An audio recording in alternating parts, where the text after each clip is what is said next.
तैयारी को शुरू किया है। ये फ्रेशर स्टूडेंट कैसे तैयारी करें, फ्रेशर कैसे, ठीक है, तैयारी करें। यहाँ पे अगर मैं बात करूँ यहाँ पे तो कि इनकी प्रिपरेशन कैसे होने वाली है, ठीक है। अब देखिए जैसे क्या होता है कि सबसे पहले आपका ये सवाल आपका अपने आप से होना चाहिए कि आपने यहाँ पर जो है, अगर मान लीजिए जो भी एग्ज़ाम को टारगेट किया है वो क्यों किया है। क्या आपकी ये मजबूरी है, ठीक है, कि आप इस मजबूरी के कारण इस सवाल को, जैसे एक तरीके से मेरी मजबूरी थी, मेरा कहीं जॉब नहीं लगा, मैं बीटेक का बंदा हूँ, 15,000 की मेरे को नौकरी मिल रही थी तो मुझे बीटेक नहीं करना था, मुझे इंजीनियरिंग की नौकरी नहीं करनी थी, तो मेरे घर में किसी ने कहा कि एसएससी की तैयारी होती है, एसएससी का पेपर होता है और मेरे पड़ोस में कोई एसएससी में सेलेक्टेड है, इसीलिए हम एसएससी में कूद के आ गए और हम तैयारी शुरू कर दी है। क्या हम इस वजह से तैयारी कर रहे हैं, या मेरे बगल में, घर के बगल में कोई जो है रेलवे ग्रुप डी का लगा है, उसको मोटा दहेज मिला है, आराम से जो है 10 लाख 15 लाख रुपए की शादी हुई है, तो इस वजह से जो है उसके दहेज के पैसे को देखकर हम यहाँ पर जो है एक तरीके से सरकारी नौकरी की तैयारी करने आए हैं। या फिर ये कारण है कि हमने खाकी वेब सीरीज देखी है, आईपीएस लेवल का अलग ही एक भौकाल होता है, मज़ा आता है भैया जब एकदम सायरन निकलता है, एकदम जो है समाज में रुतबा होता है, तो हमको इस वजह से तैयारी करना है। या फिर आपके घर में या रिलेटिव में कोई आपके फलाना ताता फूफा चाऊ कोई है, वीडियो है या कुछ है, और बढ़िया एकदम 2-4 कोठी बनवा रखे हैं, अच्छा खासा 2-3 गाड़ी भी उनके दरवाजे पे खड़ी है, देखते हैं तो बहुत पैसा है, काम पर उन्हें जाना नहीं है, तो उस वजह से तैयारी करनी है। अगर आपके कुछ सपने इसमें से हैं जो सिर्फ प्रॉफिट देखकर आप उस जॉब में जा रहे हैं, तो यकीन मानिए आप बहुत गलत दिशा में जा रहे हैं, क्योंकि अडानी को भी फिर इसी दिशा में चले जाने चाहिए था। बेकार में वो जो है अपना हीरा का बिजनेस शुरू किया या कहीं पर भी जो है छोटा मोटा कोई काम किए, उन्हें भी सरकारी नौकरी की तैयारी करने की आवश्यकता थी। क्योंकि है ना, अगर प्रॉफिट के वजह से अगर हम किसी चीज़ के पीछे भागते हैं तो मुझे लगता है कि ये सबसे बड़ी बेवकूफ़ी है। प्रॉफिट के पीछे भागना मतलब एक स्टार्टअप मिल जाए, एक किक मिल जाए, कि ये मिल जाए, तो शायद आप अच्छे से, मुझे नहीं लगता कि प्राइवेट सेक्टर के बारे में जानते हैं। प्राइवेट सेक्टर में अगर आप जानेंगे तो 5-5 लाख रुपए, 6-6 लाख रुपए भी सैलरी होती है अगर ढंग की पोस्ट में हो तो, और ज़िंदगी ऐसी है जिसकी कोई बात ही नहीं करते, ठीक है। तो यहाँ पर जो है हर चीज़ पैसा नहीं होता, हर चीज़ यहाँ पर एक तरीके से स्टार्टअप नहीं होता कि हाँ किसी के घर पे 2 गाड़ी खड़ी है और जो काम वो कर रहा है वही काम हम करने चलेंगे, ऐसा नहीं होता। ये चीज़ें डिसाइड नहीं करती हैं करियर आपका। आज के समय में कई सारे बच्चों को देख रहा हूँ, 12th पास आउट किए हुए हैं, ग्रेजुएशन के पहले साल में हैं और कुछ नहीं मिला तो सरकारी नौकरी की तैयारी करेंगे, क्यों? क्योंकि उसमें साधन कम लगना है। ऐसा नहीं है। फिर उस केस में यहाँ पर क्या होता है कि आप 2 साल 3 साल तैयारी करते तो हैं, लेकिन अंदर की चीज़ें मजबूत नहीं होती, आपके स्ट्रॉन्ग विल डिज़ायर मजबूत नहीं होता है, तो बाद में आप टूट से जाते हैं, बिखर से जाते हैं और फिर तैयारी आपको छोड़नी पड़ती है। तो मुझे नहीं लगता कि ऐसा आपको करना चाहिए। सबसे पहले आप यहाँ पर जो है तैयारी कैसे करें वो बाद की बात है, तैयारी क्यों करें, इस क्यों पर सबसे ज़्यादा फोकस करना है कि आपका जो क्यों है ना, ये बड़ा स्ट्रांग होना चाहिए। वाई क्यों क्लियर होने के बाद फिर आपको रुकना नहीं है, फिर आपको कंसिस्टेंटली जो है लग जाना है, ठीक है। सबसे बड़ा चैलेंज आता है यहाँ पर कि ये फ्रेशर स्टूडेंट के साथ, कि ये फ्रेशर स्टूडेंट तैयारी कैसे करें। मान लीजिए आपका क्यों क्लियर हो गया, थोड़ी बहुत समझदारी के साथ आपने जान ली कि तैयारी करनी है। मैं बात सिर्फ एसएससी को लेकर नहीं करूंगा, मैं किसी भी गवर्नमेंट एग्जाम को लेकर बात करूंगा कि कोई भी गवर्नमेंट एग्जाम की अगर आपको तैयारी करनी है तो आप कैसे करेंगे, चाहे वो एसएससी है, चाहे वो बैंकिंग है, चाहे वो यूपीएससी है, ब्रॉड लेवल पर अगर हम बात करें यहाँ पर तो कैसे होगा। तो सबसे पहले जो है ना, आप वहाँ पर उसका सिलेबस जानना शुरू करो कि उसका सिलेबस है क्या। जैसे मानिए एसएससी का सिलेबस जानना है तो बड़े आसानी से इंटरनेट पर इजीली अवेलेबल मिल जाता है। यूपीएससी का जानना है तो उसकी एक मैगजीन भी आती है, यूपीएससी कोर या ऐसे करके 20 रुपए की, उसमें पूरा यूपीएससी का दिया गया होता है सिलेबस, और भी चीज़ें होती हैं, या इंटरनेट पर भी मिल जाता है, यूट्यूब पर भी। दूसरा, सिलेबस देखने के बाद जो है ना, आप कम से कम 1 या 2 टॉपर की वीडियो देखा करो, टॉपर्स स्ट्रैटेजी जाना करो कि टॉपर की स्ट्रैटेजी क्या थी, और टॉपर की वीडियो देखो। फॉलो कुछ भी नहीं करना, बस अभी वीडियो देखना है, उनके स्ट्रैटेजी जानने हैं आपको कि उन्होंने किस तरीके से काम शुरू किया, किस तरीके से पढ़ना शुरू किया, और क्या उनका रणनीति रहा, कितने समय लगे, उन्होंने कौन से सब्जेक्ट को चूज़ किए। कारण बताता हूँ मैं, मान लीजिए कि मैं 12th में हूँ, ठीक है, आनंद फानन में हमें कुछ समझ में नहीं आया और हमने जो है केमिस्ट्री ऑनर्स कर लिया, और ग्रेजुएशन करने के बाद जो है हमारी इच्छा हुई कि हमें यूपीएससी करनी है। हालांकि इच्छा हमारी 12th में भी थी, बताने वाला कोई नहीं था, सबने कहा तुम जैसे तैसे करके ग्रेजुएशन कर लो। अब हमने ग्रेजुएशन कर लिया केमिस्ट्री ऑनर्स में। केमिस्ट्री ऑनर्स ग्रेजुएशन करने के बाद जब यूपीएससी की तैयारी करने गए तो पता चला कि मेरा रूममेट जो है वो हिस्ट्री ऑनर्स करके आया है और उसने ऑप्शनल में हिस्ट्री ले रखा है, तो भाई 500 नंबर का तो पेपर उसका ऐसे ही तैयार हो गया है, ठीक है। दूसरा रूममेट मेरा एसएससी का है, उसने यहाँ पर जो है पॉलिटी ऑनर्स कर रखा है, तो उसकी पॉलिटी तो ऐसे ही स्ट्रांग है प्री और मेंस में, तो उसके ऐसे ही नंबर आ जाएंगे। मेरा केमिस्ट्री ठहरा छोटा सब्जेक्ट, काम किसी का आना नहीं है, तो हमने तो 3 साल बर्बाद कर दिया।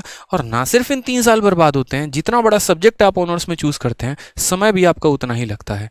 अगर आप केमिस्ट्री ऑनर्स चूज करेंगे ग्रेजुएशन में, तो डेली के आपके 8 से 9 घंटे जाने हैं अगर आप रेगुलर कॉलेज कर रहे हैं तो, और वो आपका पूरा समय बेकार करके चला जाता है। लेकिन अगर वहीं कोई आर्ट्स जैसा सब्जेक्ट आपके पास रहता, तो आप अपना डेली का काफ़ी समय बचाते हैं और उसको आप तैयारी में लेकर आते हैं। ठीक है, तो शुरू में जो है वो सिलेबस ज़रूर देखिए कि वो सिलेबस क्या है। उसके बाद आप यहाँ पर टॉपर्स की स्ट्रेटजी देखिए। दूसरी बात, उसके अंदर वो पोस्ट डिटेल जो होता है ना, मैं बार बार कहता हूँ कि वो पोस्ट डिटेल को देखा करो, वो आपको काफ़ी ज़्यादा प्रभावित करेगा। ठीक है, जैसे आप सीबीआई में जाना चाहते हैं, आप ईडी डिपार्टमेंट में जाना चाहते हैं, आप इनकम टैक्स में डिपार्टमेंट में जाना चाहते हैं, ये आपको एक कॉन्स्टेंट मोटिवेशन दे रहा होता है आगे बढ़ने का। ठीक है, तो पहले जो है आप लोग यहाँ पर बढ़िया तरीके से अपने सिलेबस से रूबरू रहो, टॉपर्स की स्ट्रेटजी जानो, पोस्ट डिटेल जानो, और उसके बाद जो है यहाँ पर तब आप तलाश करो कि आपको यहाँ पर किताबें कौन सी पढ़नी है, आपको यहाँ पर कोचिंग कहाँ से लेना है, आपको यहाँ पर यूट्यूब से फॉलो करना है, सेल्फ स्टडी करना है, जो भी करना है तो वो आपको कहाँ से करना है, किस तरीके से करना है। इसमें जो है बहुत सारी बातें आपकी ये टॉपर्स के वीडियो से पता चल जाता है, जो यहाँ से आपको सजेशन मिलता है, या जो आपके फ्रेंड और आपके रिलेटिव्स बताते हैं, वहाँ से आपको काफ़ी सारी बातें पता चल जाती हैं। जैसे मैं अपनी बात शेयर करता हूँ, 2014 में मैं दिल्ली में आया था। ठीक है, बहुत मतलब अलग अलग वेबसाइट मैंने देखे हैं जो मेरे बारे में बहुत सारी बातें लिखते हैं, सारे फर्जी होते हैं, किसी को एग्जैक्ट डेटा पता नहीं है। मैं अपने बारे में आज थोड़ा सा अगर मैं अपनी बायोग्राफी बताऊँ, छोटी सी कहानी, तो मेरा जो जन्म हुआ है वो मेरा जन्म बिहार में हुआ है, और मैं पला बड़ा भी वहीं से हूँ। मैंने वहाँ से 10वीं तक किया है, सेंट जेवियर स्कूल जो है वो वहाँ से। ठीक है, उसके बाद जो है मैंने 12वीं की है रांची से। अगर मैं बात करूँ तो ऑक्सफोर्ड पब्लिक स्कूल जो है एक रांची में जगह है, वहाँ से मैंने किया। 12वीं करने के बाद हमारा मोटिव था कि हमें टीचर बनना है। ठीक है, शुरू से था 12th के बाद ही कि हमारा टीचर बनना है। हम यहाँ पर आ गए ग्रेजुएशन में, केमिस्ट्री ऑनर्स मैंने किया। आज मैं आपको अपना सब्जेक्ट भी बताता हूँ कि मैंने यहाँ पर आके दिल्ली यूनिवर्सिटी से, अच्छा कॉलेज है साउथ कैंपस में, वहाँ से मैंने केमिस्ट्री ऑनर्स कर लिया 3 सालों में। इन 3 सालों में मेरा पूरा समय जो है अपने ऑनर्स में ही निकल जाता था, और ट्यूशन्स पढ़ाने में और भी चीज़ों में, तो मुझे कभी यहाँ पर तैयारी करने का मौका नहीं मिल पाया। लेकिन हाँ, मेरे गाँव के 2 लोग थे, एक मेरे अपने अंकल थे और एक उनके फ्रेंड थे। ठीक है, वो यहाँ पर एसएससी की तैयारी करने आए थे। तो उस समय उत्तम नगर में हम लोग रहते थे, और बात है यहाँ पर 2014 की।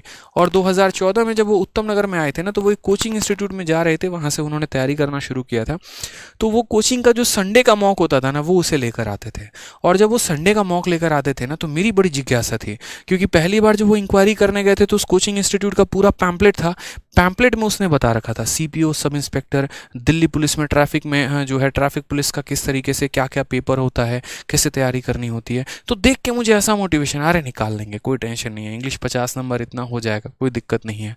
ठीक है, जो वो मॉक टेस्ट लेकर आते थे तो वो मॉक टेस्ट लाकर रख देंगे, क्योंकि ऑफलाइन उस समय होता था, ऑनलाइन कोचिंग तो थी नहीं। 2014-15 की बात मैं कर रहा हूँ तो, और तब मैं बेचारा 12th करके आया था ग्रेजुएशन के फर्स्ट टाइम पे। तो मैं उन क्वेश्चंस को लगाने की कोशिश करता था। जो मेरा इंग्लिश था उसके आधार पर कुछ वर्ड मैंने बता दिए, जो मेरा रीजनिंग था थोड़ा बहुत जो भी है जो पढ़ा था, कभी फिटजी की तैयारी की थी, मतलब थोड़ी बहुत इंजीनियरिंग ऐसे कह लो, तो उसके आधार पर थोड़ा बहुत जो है वो हम सही कर पा रहे थे। मैथ्स के कुछ क्वेश्चन हमारे सही हो गए, क्योंकि उस समय पेपर का लेवल इतना होता नहीं था जैसे पूछा था, तो इंटरेस्ट आना शुरू हुआ। तो यहाँ पर क्या होता था कि मेरे ऑनर्स में मेरा पूरा समय निकल गया। तो जैसे मैंने कहा ना कि आपको ये तीनों चीज़ें करनी चाहिए, तो ये तीनों चीज़ें मैंने की हैं, तब हम आपको बता रहे हैं। ठीक है, मेरा सबसे पहले यहाँ पर जिज्ञासा हुआ कि यार करना क्या है। तो हम सबसे पहले जो है यहाँ पर गए इंस्टीट्यूट्स में, अलग अलग। उत्तम नगर में बात बता रहा हूँ, 2016 में इंक्वायरी करने। ठीक है, मैं हमेशा से 2014 में जब आए 15 और 16, तो यहाँ पर जो है 16 में हम पूछने गए, मतलब हमारा जो ग्रेजुएशन का सेकंड ईयर था, तो अलग अलग इंस्टीट्यूट थे, सचदेवा, पैरामाउंट और ये सब सारे कोचिंग थे उस समय। तो गए वहाँ पर, इंक्वायरी में जाते हो ना तो बड़ा बढ़िया पैम्पलेट देता है। उस पैम्पलेट में ही सारा सिलेबस लिखा हुआ था कि पेपर का पैटर्न क्या है, कौन से एग्जाम को निकालना है, तो उसके लिए कितने सब्जेक्ट होते हैं, उनके कितने क्वेश्चन आते हैं, कितने नंबर आते हैं। और वो पैम्पलेट में, पैरामाउंट की एक पैम्पलेट हुआ करती थी, उसी पैम्पलेट के अंदर जो है वो सारा का सारा दिया गया था। तो मुझे बड़ा अच्छा लगा यार, हाँ यार ये हो सकता है, मतलब कोई बहुत बड़ा चीज़ नहीं है। पैम्पलेट के पीछे टॉपर्स के फोटो को देखकर लास्ट में वो जब कोई भी इंस्टीट्यूट होता है एक फोटो ऐसा लगा देता है और कहता है नेक्स्ट यू, तो एकदम दिल से आवाज़ आती है कि अगला हम ही हैं, तुम टेंशन मत लो, हम होने वाले हैं। तो सिलेबस यहाँ से थोड़ा मुझे जानकारी मिल गया। इसके बाद उस समय एक और वेबसाइट था करके, mrunal.org, हालांकि इस समय अब ये है कि नहीं है मुझे नहीं पता, और इसमें बहुत सारी बातें बात है, तो mrunal.org से सबसे पहले मैंने जो है वेबसाइट विजिट किया। मैं अपनी एकदम स्टार्टिंग बता रहा हूँ यहाँ से। mrunal.org पर गया, एसएससी में गया, और एसएससी में जाने के बाद जो है वहाँ पर जितने भी एक तरीके से पोस्ट डिटेल थे और जितने भी एग्ज़ाम्स का जो भी पढ़ना था, करंट अफेयर का, स्ट्रेटजी का, सारे के प्रिंट आउट जाके किसी भी तरीके से जोड़ गाड़ के पैसे निकलवा के लेके आए और उसमें टिक करना शुरू किया कि इंग्लिश ऐसे होगा, रीजनिंग ऐसे होगा, मैथ्स ऐसे होगा। फिर उसके बाद बात आती है टॉपर्स स्ट्रेटजी की वीडियो। ये ज़रूरी था, ठीक है। उस समय अलग अलग टॉपर थे, बहुत ज़्यादा वीडियो उस समय इंटरनेट पर उनके आते नहीं थे, ऑनलाइन का ज़माना नहीं था। तो मैं ऑफलाइन में सेमिनार कंडक्ट करने जा रहा था। मतलब जैसे मुझे यूपीएससी का पता चला कि संडे को चाणक्य आईएएस जो है वो फलाना जगह सेमिनार करवा रहा है, तो मैं उत्तम नगर से मुखर्जी नगर पर्टिकुलरली वो सेमिनार करने के लिए आऊँगा। कई बार तो ऐसा होता था ना कि जब मैं डीमोटिवेटेड फील करूँगा तो मैं बस